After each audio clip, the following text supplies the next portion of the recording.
A young 23-year-old graduate from BITS Pilani. Okay, he was working with Bain and Company, the consulting company, Bain and Company. He went with his parents to a temple, his ancestor temple in Rajasthan. It's called Karni Mata Temple in Deshnok. Okay, right?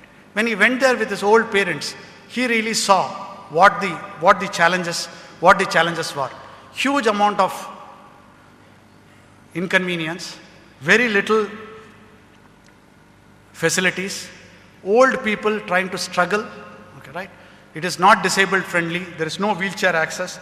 It is a major problem to be able to do that. In addition to that, he also saw people with a lot of religious fervor trying to bribe the guards, trying to bribe the security guards so that they can get darshan.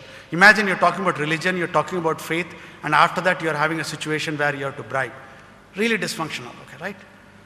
So he said, where is the potential? What is it that can be done? What is the next best thing to visiting a temple? Okay, right? Is there something which is different? Okay, right? So he said, the entire space of spirituality and religion has got huge potential. Okay, right? It's a multi-billion-dollar industry. Very good unit economics. There are no returns. There are no cancellation. Okay, right?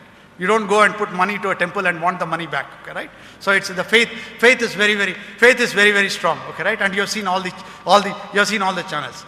So he started a business called Online Prasad, wherein prasad and products are delivered to home and the blessings are on the mobile. So what is the business model? On a particular, it's just an early startup, but I'm just showing you the potential and power of new business, okay, right?